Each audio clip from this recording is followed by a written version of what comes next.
Hello, and welcome to Flash Forward. I'm Rose, and I'm your host. Flash Forward is a show about the future. Every episode, we take on a specific possible or not so possible future scenario. We always start with a little field trip to the future to check out what's going on, and then we teleport back to today to talk to experts about how that world we just heard might really go down. Got it? Great. Before we go to the future, I want to tell you about a podcast that I think you're really going to like. If you like podcasts about science, which I'm imagining you do because you're listening to this one, you probably already listened to Science Friday. Well, now there's a new podcast out from the producers of Science Friday, and it's called Undiscovered. Undiscovered is a show about science, but it's really about the people who make science happen, and the left turns, false starts, and harebrained schemes that happen along the way.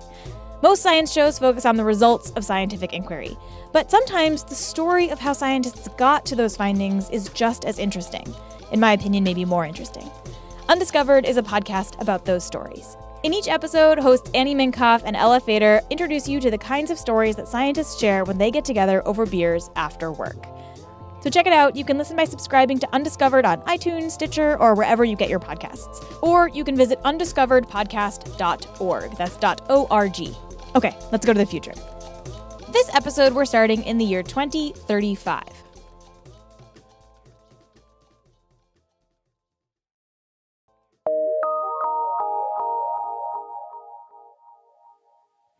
For World Public Radio News in Washington, I'm Leon Fisher Davis. Scientists have announced the first fully functional artificial womb. Researchers at Carnegie Temple University say they have carried a fetus to term for the first time ever, delivering a baby from the artificial uterus without complications. The scientists have named the baby boy Adam.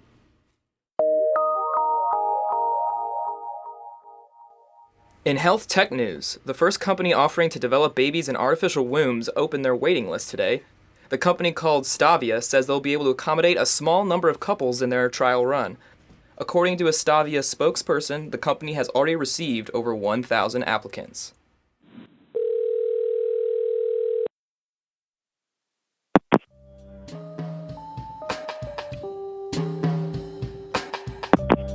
Hello, you've reached Stavia, the womb away from home. Para español, aprima dos. If you know your party's extension, you may dial it at any time. If you're calling to speak with a certified womb specialist, please press 1. If you're calling to apply for womb space, please press 2. If you're calling to check on the status of your baby, please press 3. Please enter your baby's 7-digit womb code now, followed by the pound key.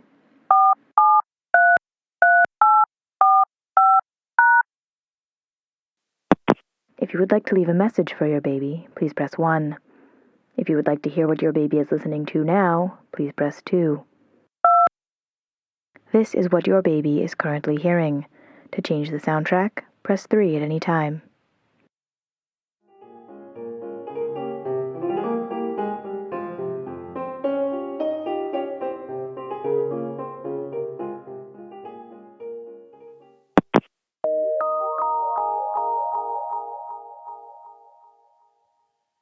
The first baby carried to term in an artificial womb at the Stavia facility went home with their parents today. Amanda and Patrick Henderson were escorted by armed guards to and from the facility, but were able to retrieve their child without any incidents. In a press release, the family said they were looking forward to spending time with the baby girl, who they named Rokeya. So, longtime listeners of Flash Forward might have found that future kind of familiar.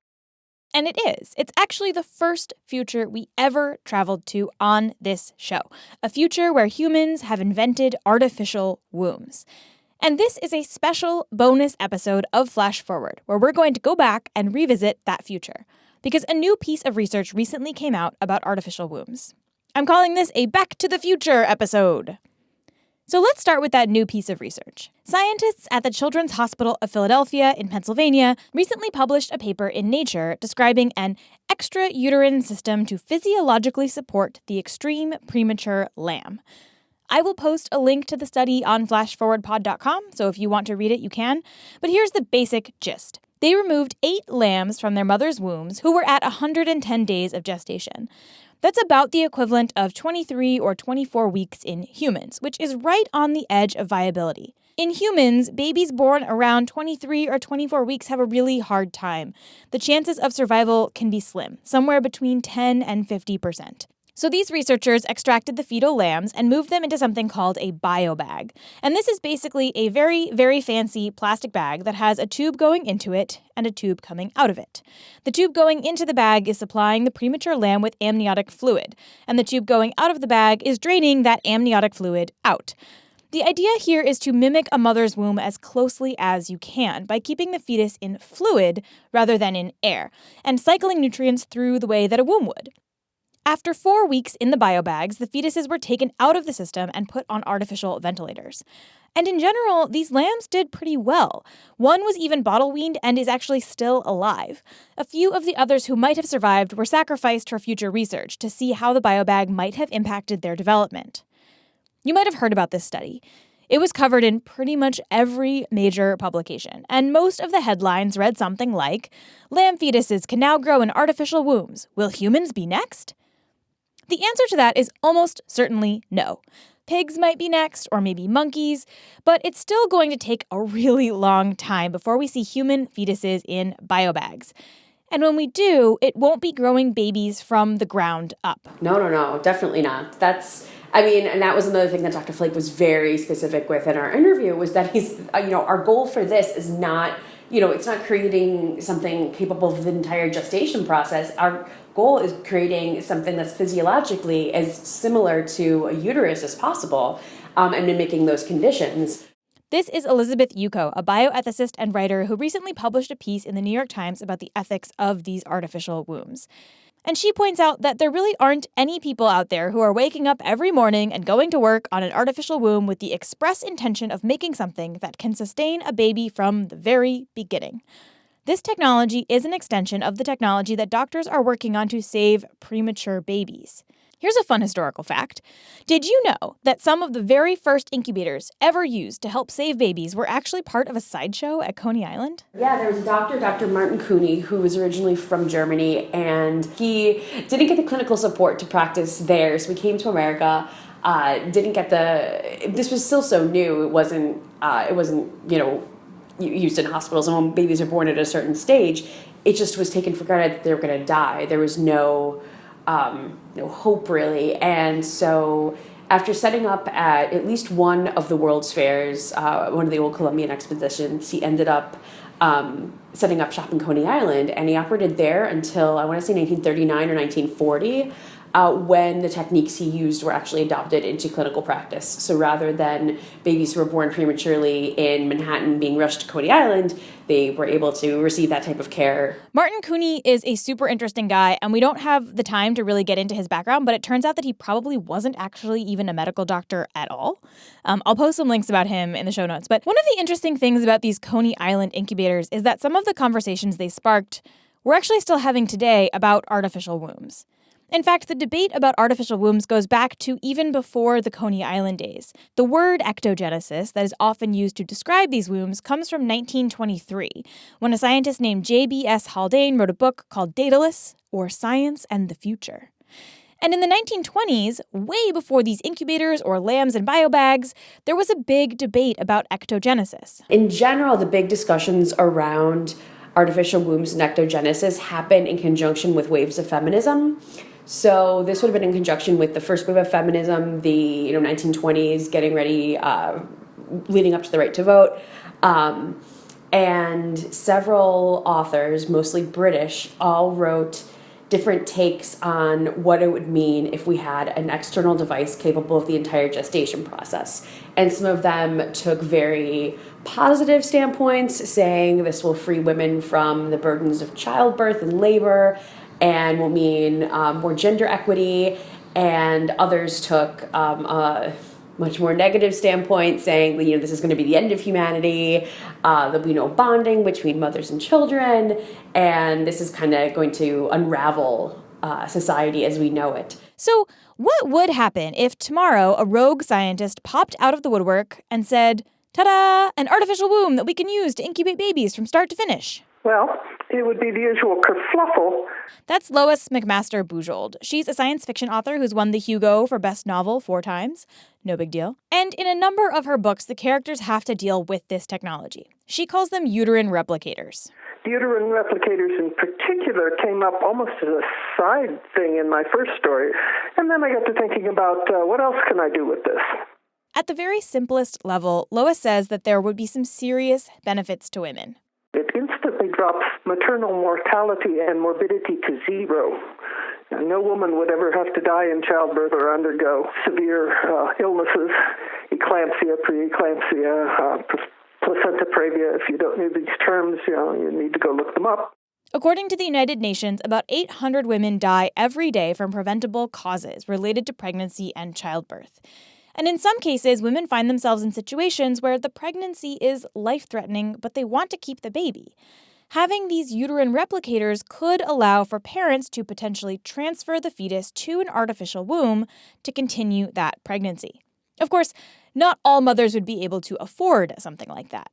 It would first be adopted by the rich, which means that they would get to be the guinea pigs for the rest of us, which, depending on how you feel about the rich, could be, fine. That's just not all bad. And so the cost associated with this certainly will bring in class issues, as well as, I think, issues of race and gender and sexuality and all of those other things.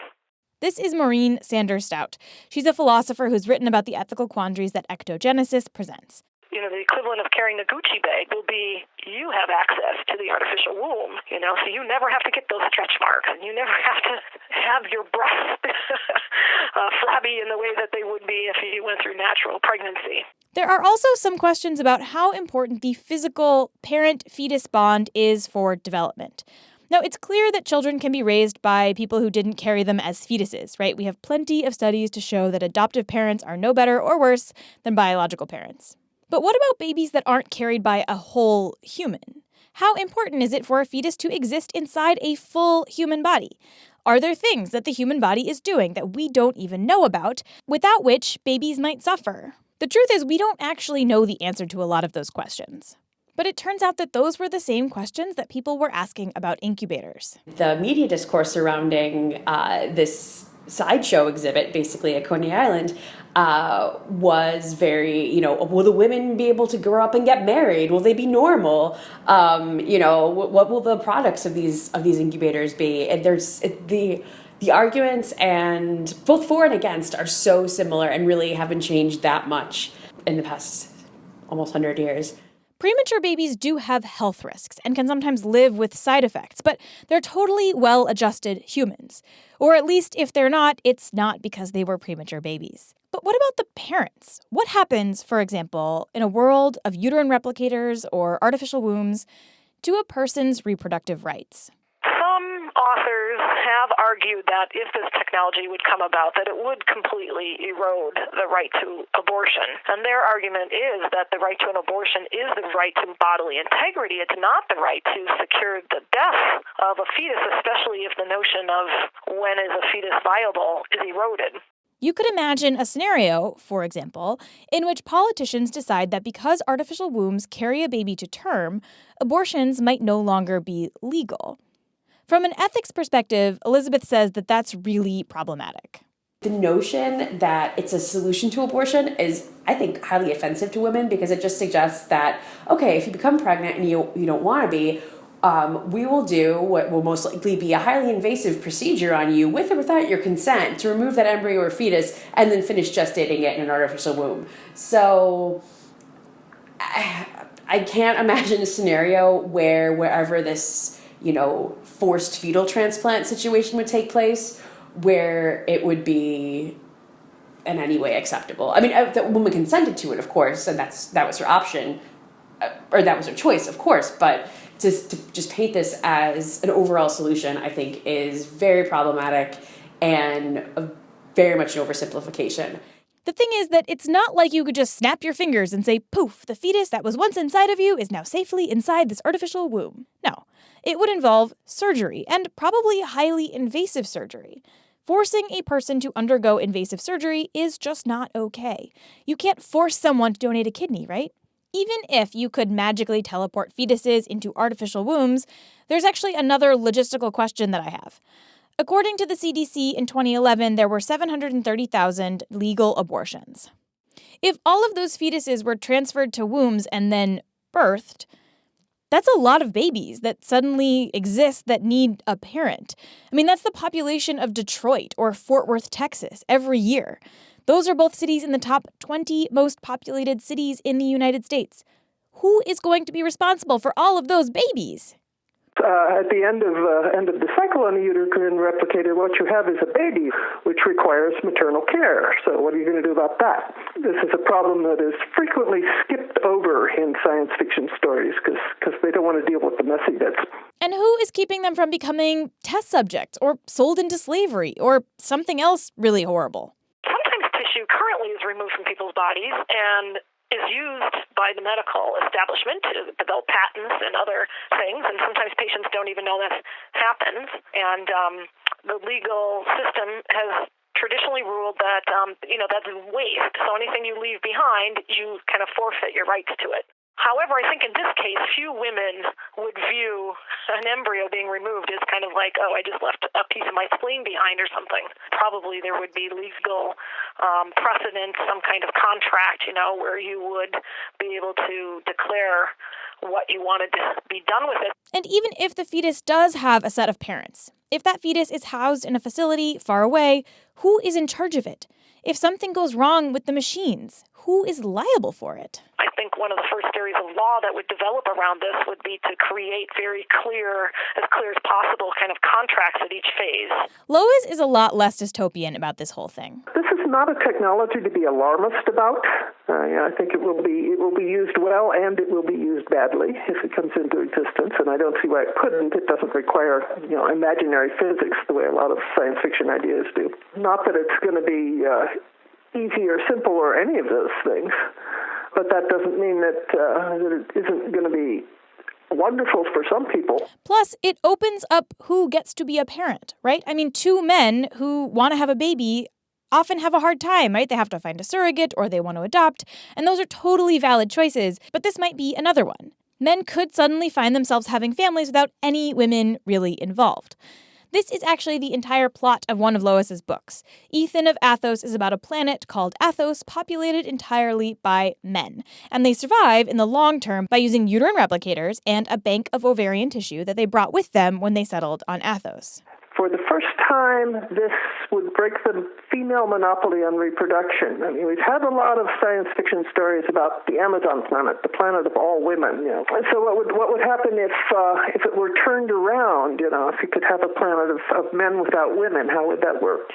Could it be a viable society? Part of it was just my snarky desire to make men do all the housework. So the guys would have to learn how to take care, which I don't underestimate them. I think they could. Now, the chances of men taking these uterine replicators off to a new planet to build some sort of man planet is relatively slim. But here on Earth, these machines could facilitate a whole new kind of family. In fact, what it actually means to be a mother probably changes in this future world of wombs. Motherhood would just mean the person who secured the right to the infant once it was born, I guess. I think that's what it would be. Some people argue that opening up the concept of motherhood to more people dilutes it. Yeah, I've heard the argument that by having an external device capable of the entire gestation process, it in some ways diminishes the role of pregnancy or makes it a commodity, yes, or something, that can be bought or sold. Every year, we get better and better at keeping premature babies alive. And at the same time, we're working on all sorts of fetal creation technologies, like IVF. So these questions are coming, and they don't have easy answers. And here's maybe the bigger philosophical question. How much of our human bodies do we want to hand over to technology? I am concerned that we tend to look at technology as clean and more perfect, and doesn't involve pain, and those things are true. But there are some things that perhaps are sacrificed as well, and one of them is the realization that life is messy, and life is fragile, and life is painful. One really interesting thing I found in researching this topic for this episode goes back to 1929. An X-ray crystallographer and molecular biologist named J.D. Bernal wrote this paper, and it's got a really great title. It's called The World, the Flesh, and the Devil, an Enquiry into the Future of Three Enemies of the Rational Soul. It's a really amazing paper. I will post a link to it in the show notes. But in it, he argues that ectogenesis is going to be awesome because it's a step towards replacing our imperfect human bodies with machines. And that argument from 1929, I will remind you, sounds pretty familiar, right? I mean, that's the same argument that a lot of body hackers and futurists make today. Except that it's never really that simple, right? Oh, it never gets simpler. It never gets easier. But, it's biology. It's erratic. It's individual. It's never going to be simple. It's never, ever going to be perfect. That's all for this Back to the Future episode of Flash Forward. We're back on our regular schedule next month. June 6th, you'll hear a brand new future. It involves Mars. It's going to be really fun. Flash Forward is produced by me, Rose Eveleth. The intro music is by Asura, and the outro music is by Hustalonia. The episode art is by Matt Lubchansky. If you have ideas for possible futures, or if you have a past episode you'd like for me to revisit, send me a note. You can email me at info@flashforwardpod.com or get in touch on Facebook, Twitter, Reddit, Instagram, pretty much all of the things. And if you think you've spotted one of the little references that I've hidden in this episode, email me at info@flashforwardpod.com. If you're right, I will send you something cool. And if you want to support the show, there are a few ways you can do that too. We have a Patreon page where you can donate to the show, but if that's not in the cards for you, you can head to iTunes and leave us a nice review, or just tell your friends about us. That really does help. Okay, see you in the future!